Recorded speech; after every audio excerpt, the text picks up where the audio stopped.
It was one of those days that seemed to fall into place perfectly, when the world felt in harmony with itself. The early afternoon sunlight filtered through the trees, casting intricate shadows on the ground below. There was a slight breeze that carried the scent of pine needles and earth, and as it whispered through the branches, I felt a familiar call, a quiet tug to venture into the woods. The woods had always been my retreat, a place of solitude and stillness where I could disappear from the busyness of life, where the demands of family and the responsibilities of marriage seemed to fade into the background. I knew every trail and tree, each secret nook where I could sit and lose myself in my thoughts. This afternoon, though, something felt different, as if the forest itself were inviting me in with a deeper purpose. As I walked along the well-trodden path, I noticed how the sounds of the house, familiar footsteps, distant voices, seemed to fade, replaced by the soft rustling of leaves underfoot and the occasional chirping of a bird hidden somewhere above. It was peaceful, almost too peaceful, and I welcomed the quiet with open arms. This was my sanctuary, a place where I could finally breathe. Today, I ventured deeper into the forest than usual, following an instinct rather than a plan. The tall trees formed a canopy above, shading me from the bright sun and lending the world a muted, green-tinted glow. It was the kind of day that felt endless, with time stretching out in front of me like a promise. After walking for what felt like hours, I found a small clearing with a fallen log to sit on. It seemed like the perfect spot, isolated, quiet, with only the soft sounds of nature around me. I sat down, letting the peacefulness of the woods wash over me, and for a moment I closed my eyes, relishing the solitude. It was just me and the silence, an entire world separated from the responsibilities waiting for me back home. Then I heard it. At first it was faint, so faint I could have imagined it, the sound of something moving, perhaps a deer or a small animal rustling in the undergrowth. But as the seconds ticked by, the sound grew closer, steadier. My heartbeat quickened, though I couldn't tell why. I wasn't afraid of the forest, but there was something about this moment that sent a shiver down my spine. Eventually, I opened my eyes, and standing a short distance away, partially hidden by the trees, was Daniel, my stepson. He looked surprised to see me, but I was even more surprised. Daniel never came this far into the forest. In fact, I rarely saw him venture into it at all. I opened my mouth to greet him, but no words came out. For a long moment, we just stared at each other, the silence between us thick and charged, as if the forest itself was holding its breath. Finally, I found my voice, though it felt strange. "Daniel, I didn't expect anyone to follow me out here," I said, forcing a small smile. He didn't react immediately, just shifted slightly, one hand resting on the rough bark of a nearby tree. There was something different in his expression, an intensity I couldn't quite place.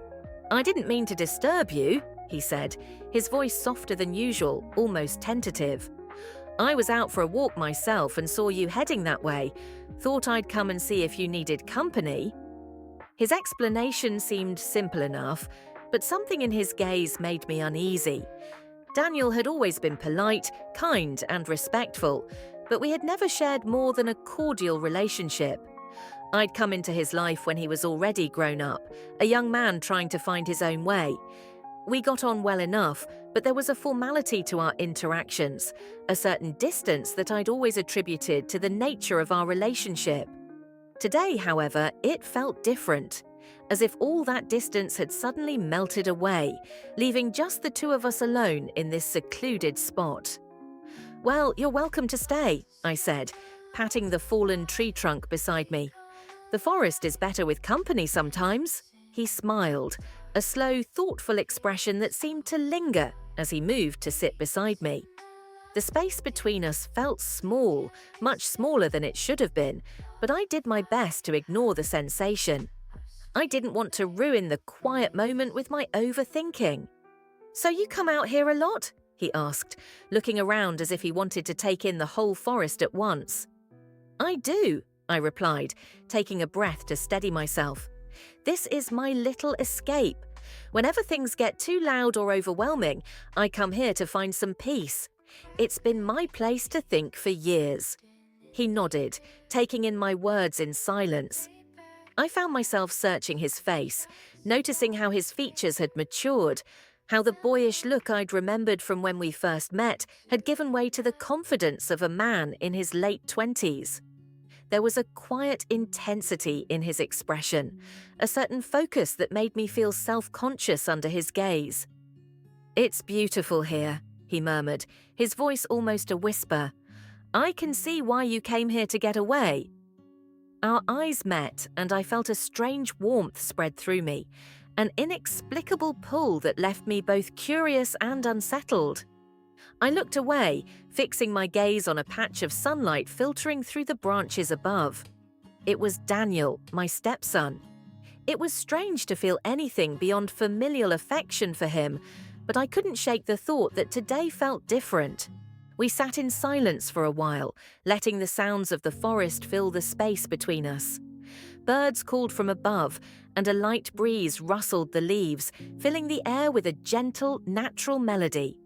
It felt surreal, as if we were in a world that belonged only to us, untouched by the realities of everyday life. Finally, he broke the silence. "I've always admired the way you handle everything," he said, his voice sincere. "With Dad's work taking him away so much, you manage everything at home so effortlessly. I don't know if I've ever told you this, but I've noticed." I looked at him, taken aback by the unexpected compliment. "Thank you, Daniel. That means a lot," I replied, my voice barely above a whisper. I was moved, truly touched by his words. It was rare to hear such recognition from him, and I hadn't realized how much I'd longed for it until that moment when he smiled. But this time, there was a trace of something else in his expression, something softer. I could feel the air around us thickening, charged with an attention that was as unfamiliar as it was undeniable. I wondered if he felt it too, this quiet pull that neither of us dared to name. "Do you ever feel like you're just playing a role?" he asked suddenly, his eyes fixed on the ground. "Like everyone expects you to be one thing, but deep down you're someone else?" His words struck a chord within me, touching on thoughts I'd rarely expressed, even to myself. "Yes," I admitted slowly. "I think we all do that to some extent. It's easy to get lost in what everyone expects of you." He nodded, still looking down, his expression thoughtful. "I've been feeling that a lot lately," he said quietly. "Like I'm living a life that someone else has planned for me. Sometimes I don't even know who I am underneath it all." I wanted to reach out and offer some kind of comfort, but I hesitated. Instead, I let my words be my offering. "Daniel, finding yourself is a lifelong journey. You're still so young. You have time to figure it out, to be who you want to be." Then he looked up at me, his eyes filled with a depth I'd never seen before. "Thank you," he said quietly. "I'm glad you understand. I don't think I've ever been able to talk about this with anyone else." We sat there for a long moment, just looking at each other as if we were seeing each other for the first time. The silence between us was heavy, yet comforting, a shared understanding that went beyond words. And then, in a gesture that felt both innocent and intimate, he reached out and placed his hand on mine. I froze, catching my breath as I looked down at our hands, his fingers resting lightly over mine. It was a simple touch, but it felt charged with an energy that I couldn't ignore. I looked up at him, but his gaze remained on our hands, his expression unreadable. I knew I should pull my hand away, create some distance, but something held me back. Perhaps it was the vulnerability in his expression, the quiet plea in his eyes that seemed to beg for understanding. I found myself unable to break the moment, trapped by a feeling I couldn't quite put a name to. Finally, he looked up and met my gaze, and I saw a flicker of hesitation, as if he was struggling with something deep inside. "You've always been there for me," he murmured, "even when I didn't deserve it." His words tugged at my heart, and I felt a warmth spread through me, a softness that blurred the lines between us. "Of course, Daniel, I've always cared about you. I replied, my voice barely above a whisper. For a moment, the world around us faded, leaving only the two of us in this secluded corner of the forest. It was as if we were suspended in time, caught in a moment that neither of us fully understood. And then, as quickly as it had begun, he let go of my hand, breaking the spell. The cool air rushed back in, grounding me, reminding me of the boundaries that lay between us. I took a deep breath, feeling a mixture of relief and confusion, unsure of what to make of the moment we had just shared. "I should probably head back," I said, my voice unsteady. He nodded, his expression unreadable. "Yeah, me too." We stood up, brushing leaves from our clothes, and without another word, we started the walk back in silence. The connection between us lingered, an unspoken understanding that neither of us dared to voice. As we approached the edge of the forest, I felt a pang of sadness, a sense of loss that I couldn't quite explain. Whatever had passed between us in that secluded spot would remain there, hidden in the depths of the woods, unspoken and unresolved. Yet even as we walked back to the familiar world of our lives, I knew that the memory of that afternoon would stay with me, lingering in the quiet corners of my mind, a moment suspended in time that had changed something within me, something I couldn't ignore. Returning home, I tried to shake off the strange feeling that had settled over me, the lingering sense of that moment in the woods. The house was quiet, with only the faint hum of the refrigerator and the occasional creak of the floorboards disturbing the silence. I went about my usual routines, tidying the kitchen, sorting the mail, preparing dinner for Robert and Daniel. But the air felt different, charged somehow, as if that brief encounter in the forest had altered the entire atmosphere around me. As I busied myself with cooking, my thoughts kept drifting back to Daniel. I could still feel the warmth of his hand on mine, the way his gaze had held a depth I hadn't seen before. I told myself it was nothing, that I was overthinking it. After all, he was my stepson, family. But no matter how much I tried to rationalize it, the memory clung to me, a quiet whisper in the back of my mind. When Daniel entered the kitchen, the sound of his footsteps startled me out of my reverie. I turned to see him leaning casually against the doorframe, his expression unreadable. He gave me a small smile, but there was a look in his eyes that mirrored my own confusion. "Need any help?" he asked, nodding toward the stovetop. I hesitated, then nodded. "Sure. Could you chop the vegetables?" I handed him a chopping board and knife, and he stepped closer, his arm brushing lightly against mine as he took them from me. It was such a simple gesture, something that happened every day, but today it felt different. I was hyper-aware of his closeness, the scent of his cologne mingling with the aroma of herbs and spices. My heartbeat quickened, and I forced myself to concentrate on stirring the pot in front of me, trying to ignore the strange fluttering in my chest. We worked in silence, the only sound between us the steady rhythm of his knife against the chopping board. I kept my eyes on the stove, reluctant to look up, afraid that if I met his, he would see the turmoil I was trying so hard to hide. "So," he finally broke the silence, his voice hesitant. "About earlier in the forest." I felt my face flush and busied myself wiping the counter to avoid his gaze. "Yes," I replied, my voice a little too high. He hesitated, and I could feel him searching for the right words. "I didn't mean to make things awkward," he said slowly. I don't know. I guess I felt like we finally had a chance to talk." "It's fine," I replied quickly, trying to sound nonchalant. "I enjoyed it, really. I think it's good to talk things through."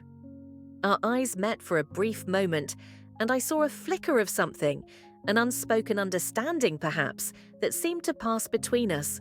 But just as quickly as it appeared, he looked away, his brow furrowed in concentration.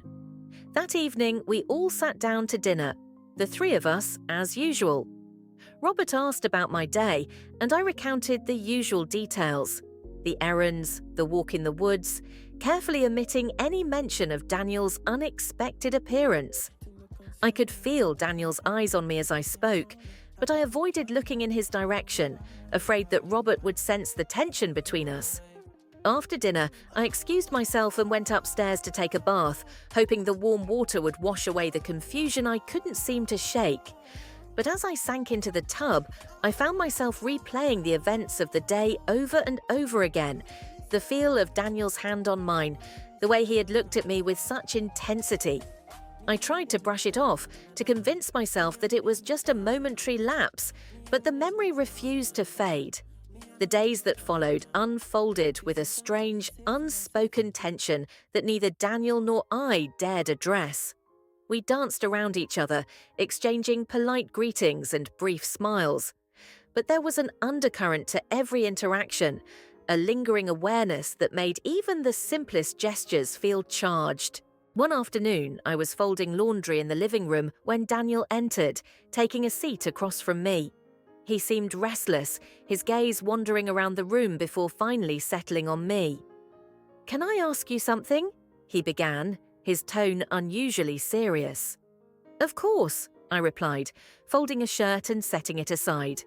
He hesitated, as if struggling to find the right words. "Do you ever wish things had turned out differently?" I looked at him, puzzled. "What do you mean?" He ran a hand through his hair, looking almost embarrassed. "I mean, with your life, do you ever feel like there's more out there, something you missed out on?" The question caught me off guard. I hadn't expected him to ask something so personal, so introspective. I glanced down at the laundry in my lap, feeling a pang of vulnerability. "I think everyone wonders that sometimes," I replied softly.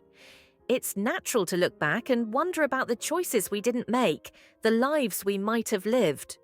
He nodded, as if my answer had struck a chord with him. "Yeah, lately I've been thinking a lot about the future, about what I want, and it's complicated." I set the laundry aside, focusing my attention on him fully. "It's good to think about those things, Daniel.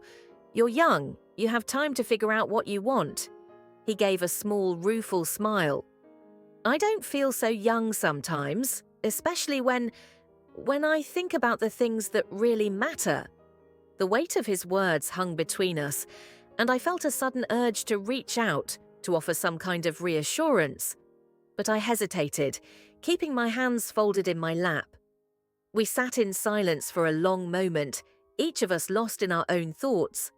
I wanted to tell him that I understood, that I too felt the weight of choices and responsibilities pressing down on me, but I couldn't find the words, couldn't bring myself to break the silence.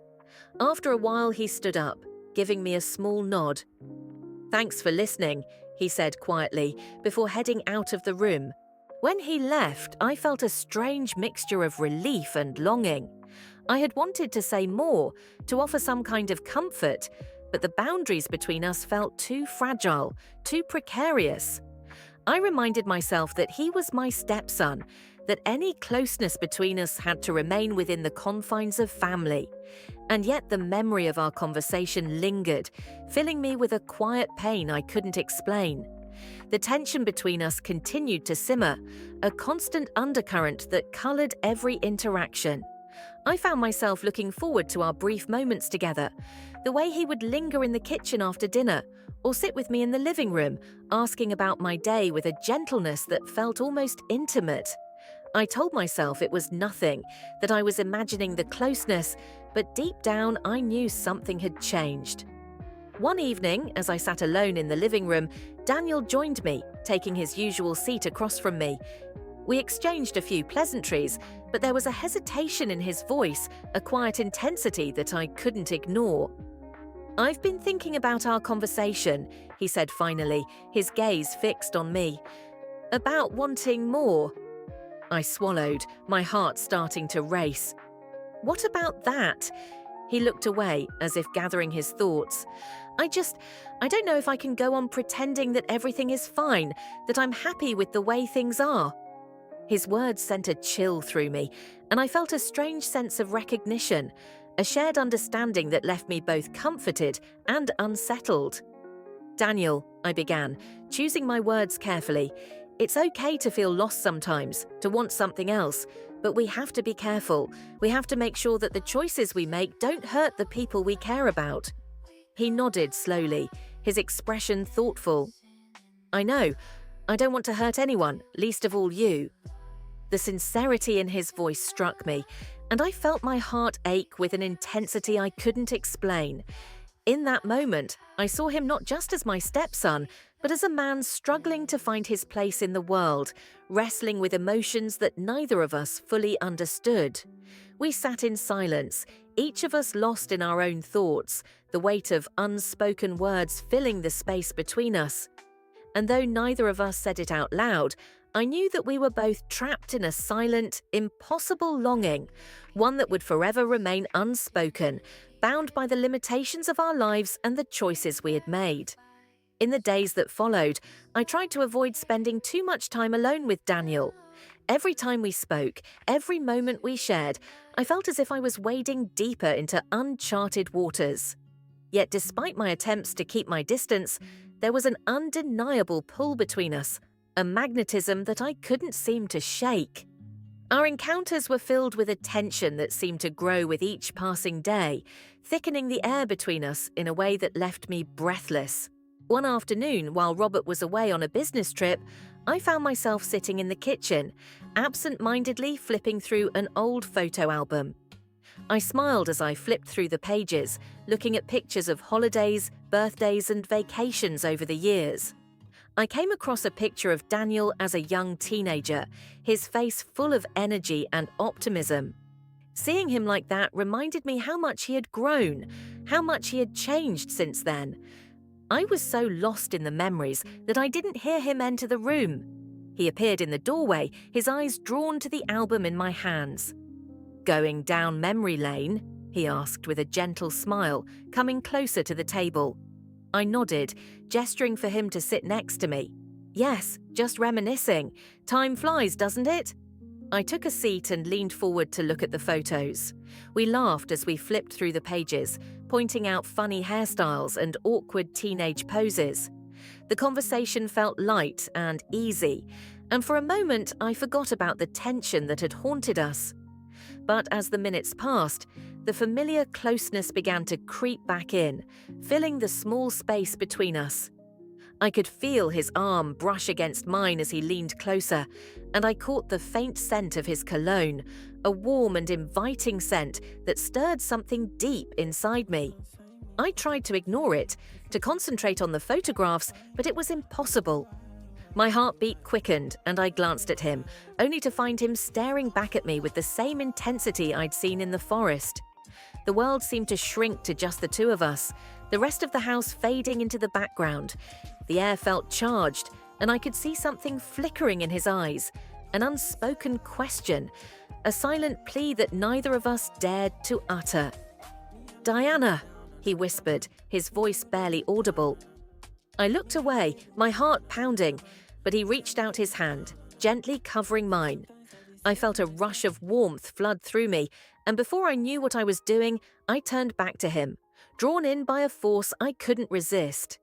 His gaze held me captive, his eyes filled with a vulnerability that left me breathless. "We shouldn't," I managed to whisper, though my voice lacked conviction. He nodded, but his hand remained on mine, his thumb gently stroking my knuckles. "I know," he murmured, his voice soft, almost pleading. "But I can't pretend that I don't feel this, that we don't feel this." His words hung in the air, heavy with a truth I couldn't deny. I wanted to move away, to break the spell, but something held me in place. I knew that crossing that line would change everything, that there would be no turning back.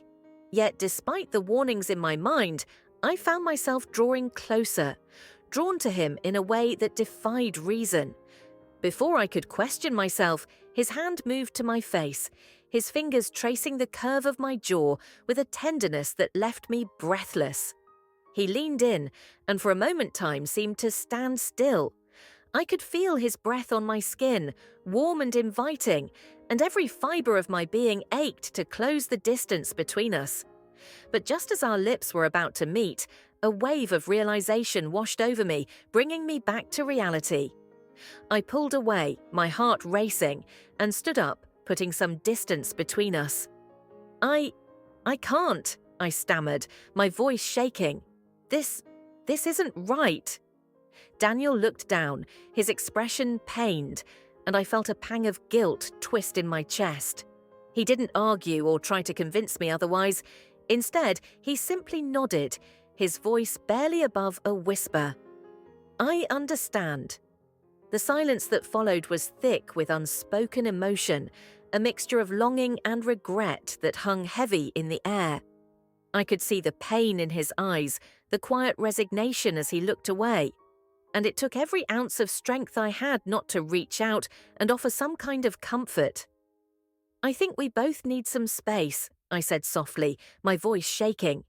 He nodded again, his eyes fixed on the floor. You're right, I'm sorry. With that, he stood and left the room, leaving me alone with a heart that felt as if it had been torn in two. I sank back into my chair, my mind racing as I tried to make sense of the emotions swirling around me. I knew that what had almost happened was wrong, that it went against everything I believed in. But there was a part of me, a quiet, hidden part, that ached at the memory of his touch, the warmth of his hand on mine, the way his gaze had made me feel seen in a way I hadn't felt in years. I took a deep breath, trying to steady myself. I couldn't let that happen again. Whatever feelings had blossomed between us had to be buried, left in the past where they belonged. I couldn't allow myself to be pulled back into that dangerous pull, no matter how strong it felt. Yet as I sat alone, the memory of his touch lingered, a bittersweet echo of something that could never be. That night, sleep escaped me. I lay in bed, staring at the ceiling, my mind replaying every moment from the kitchen. The closeness, the words we'd exchanged, the quiet vulnerability in Daniel's eyes. I felt torn between the guilt I knew I should feel and the ache that lingered within me, an emptiness I hadn't felt in years. It was as if he had awakened something in me, a forgotten part of myself that yearned for connection, understanding, and warmth. When I finally drifted off, my dreams were filled with fragments of that afternoon. Daniel's hand on mine, the intensity in his gaze, the way he had whispered my name with such tenderness. I woke feeling both relieved and haunted, my heart heavy with the weight of what had almost happened. For the next few days, I avoided being alone with him, making sure our interactions were brief and polite.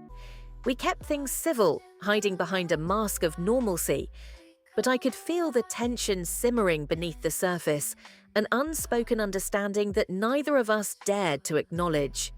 Each time we passed one another in the hallway or exchanged a casual greeting, I felt a surge of conflicting emotions. Guilt, longing, confusion, all tangled together in a way that left me feeling lost. At dinner, Robert seemed oblivious to the change in atmosphere, his attention focused on his work. I envied his obliviousness, the ease with which he moved through life without noticing the turmoil beneath the surface. I wanted to talk to him, to confide in him, but I knew that some things were better left unsaid. I busied myself with household chores, throwing myself into tasks that didn't require much thought, cleaning, organizing, anything to keep my mind occupied. Yet, no matter how much I tried to distract myself, my thoughts always drifted back to Daniel, the memory of his hand on mine, his whispered words, the warmth of his presence. All of it lingered in my mind like a shadow, haunting me. In quiet moments, when I thought I'd finally managed to move on, I looked up one evening as I was folding laundry in the living room and saw him standing in the doorway, his expression hesitant. My heart skipped a beat, and I forced myself to look away, pretending to be absorbed in the task at hand. "Diana," he began, his voice soft, "I think we need to talk." I froze, my fingers still clutching a towel, and looked up at him, my pulse racing.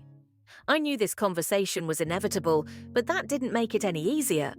He entered the room and sat down on the couch opposite me, his gaze steady but filled with uncertainty. For a moment, neither of us spoke, the silence stretching between us like a bridge we were both afraid to cross. "I'm sorry," he finally said, his voice barely above a whisper. For what happened? For putting you in this position? I shouldn't have done it. I shouldn't have let it get this far. I swallowed, feeling a lump form in my throat. It's not all your fault, Daniel. I let it happen too. We both did. He nodded, his expression pained. I don't want things to be awkward between us. You mean a lot to me and I don't want to ruin that. I felt a wave of relief, tempered by sadness. Neither do I replied quietly. We have to move on. We need to put this behind us. He looked at me then, a flicker of something, regret perhaps, in his eyes. I understand. I'll do my best to keep my distance to make it easier for you. I nodded, feeling a bittersweet pain in my chest. I wanted to say more, to tell him how much his words meant to me, but I knew that would only make things more complicated. So instead I offered him a small smile, a silent gesture of understanding, and we sat in silence, letting the weight of our unspoken feelings settle between us. I went to bed that night with a strange mix of emotions. I was relieved to have finally addressed the tension, but there was an emptiness that remained, a quiet ache that reminded me of what I had almost allowed myself to believe, if only for a fleeting moment. The days that followed felt like a delicate balancing act, and I kept our interactions brief, exchanging polite greetings and concentrating on our individual routines. I was grateful for the distance, but each time I saw him, I felt a pang of something I couldn't quite define. A pang that reminded me of the connection we had shared, a connection now hidden behind a carefully constructed wall. In an attempt to regain some sense of normalcy, I threw myself into new activities, filling my days with hobbies I had once enjoyed but had neglected over the years. I took up painting again, setting up a small studio in the sunroom, and spending hours lost in the vibrant colors and textures, using art as a way to channel my emotions. I also started going for long walks, taking new paths through the woods, exploring parts of the forest I had never ventured into before.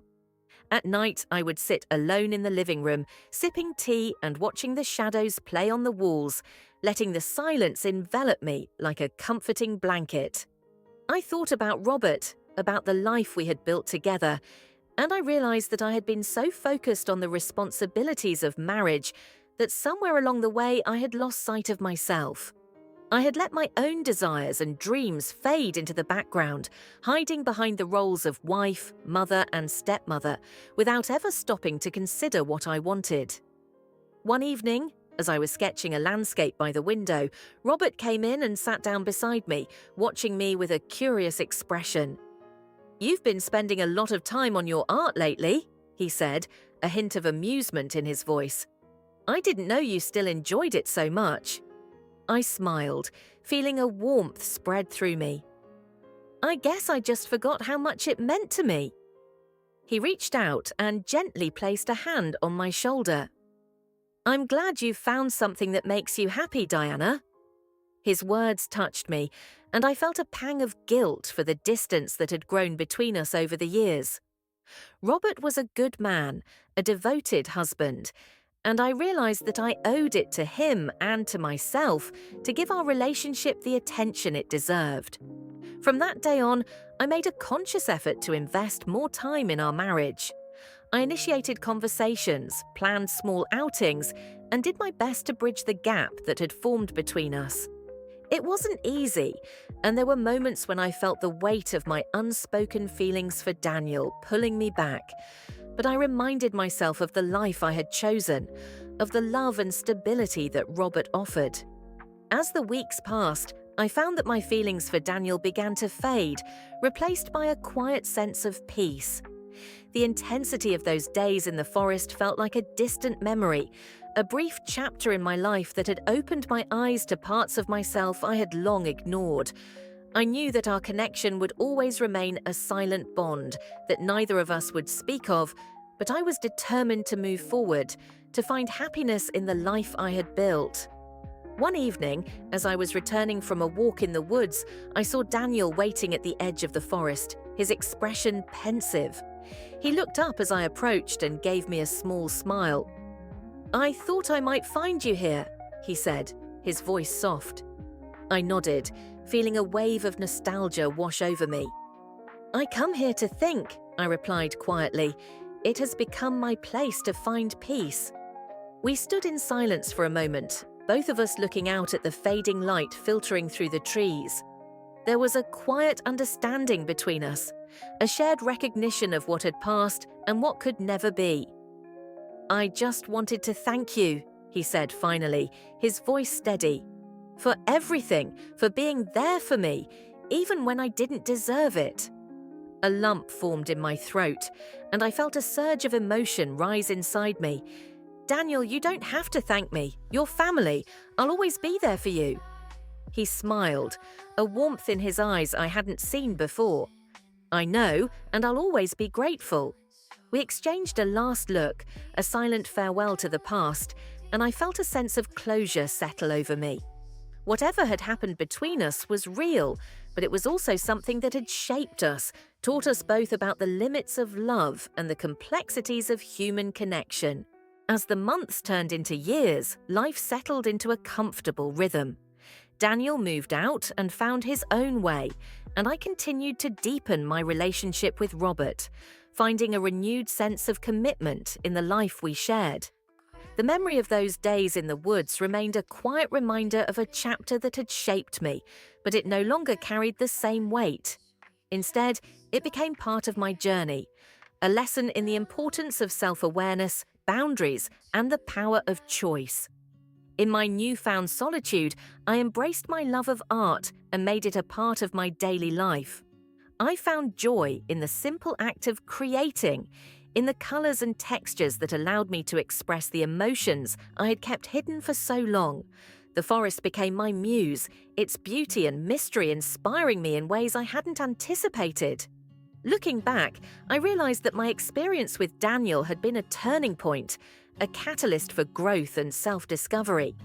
It had shown me the importance of being true to myself, of honoring my own needs and desires, and of finding peace in the choices I had made.